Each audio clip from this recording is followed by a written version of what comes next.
ఆగు ఏడికి సార్ని కలవాలి. ఎందుకు? ఒక ముచ్చట చెప్పాలి.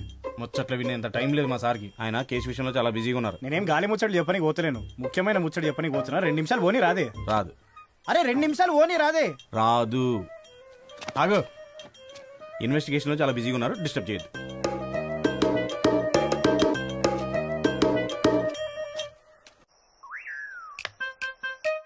జవానీలా కావేరి ఆంటీ కోసం ఇలాంటి గొడవ మస్తు దూకినాం. కలికి సార్ ఒక లెక్కన.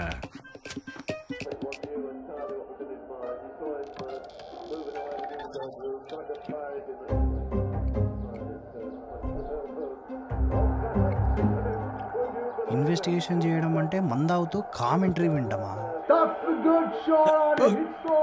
లాకర్ ఆ రూమ్ లో ఉంది. నేను దొంగని కాదు సార్, జర్నలిస్ట్ ని. నిజం సార్, నా పేరు దేవదత్త, నవభారత్ పేపర్ లో పనిచేస్తున్నా sir. Nice to meet you sir. మీకు ముఖ్యమైన విషయం చెప్పాలి. అది సారు క్యారేజ్ అక్కడ పెట్టి వెళ్ళు. అట్లనే సార్. ఏదో చెప్పాలన్నావు. ఈ ఊర్లో ఎవరు మనిషి ఎవరో అర్థమైతలేదు సార్.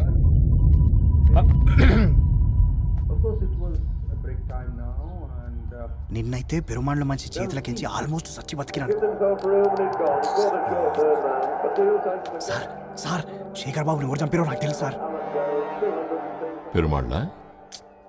పెరుమాళ్ళ ఎదవే సార్, నేను కాదంటలేను. కానీ శేఖర్ బాబుని చంపితే పదవి వస్తుంది అనుకునేంత మూర్ఖుడు కాదు సార్. వాడికి తెలుసు సార్, వాని తమ్ముడిని చంపినా అని తెలియంగానే నరసప్ప ఎమ్మడే వీడిని వేసేస్తాడని.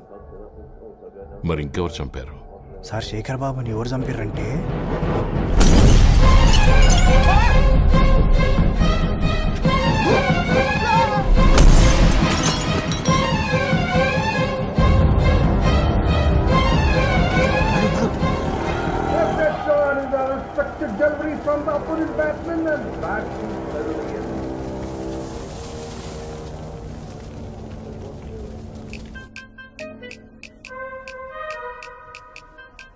బాగా భయపడినట్టున్నాడు.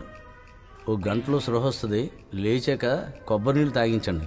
ఇంత భయపడేవాడికి జర్నలిస్ట్ ఉద్యోగం ఎవరిచ్చారా?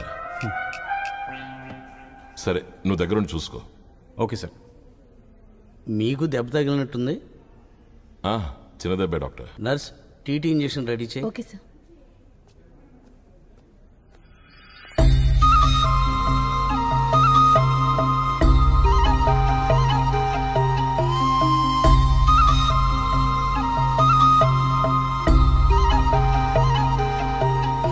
దండాలమ్మా.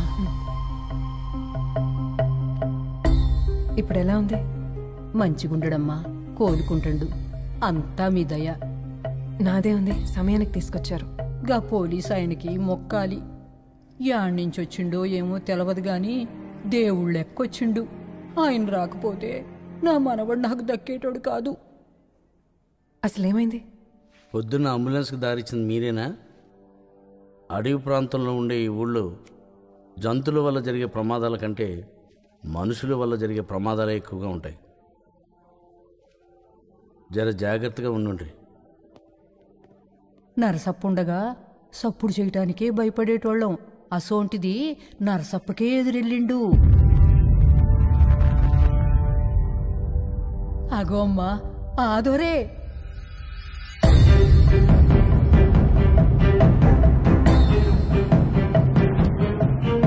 దండాలయ్యా. చెప్పమ్మా. నీ వల్లనే నా మనవడు నాకు దక్కిండయ్యా. ఇప్పుడు ఎలా ఉన్నాడు? అడుగో కోలుకుంటండయ్యా. నువ్వు 100 ఏళ్ళు చల్లగుండాల.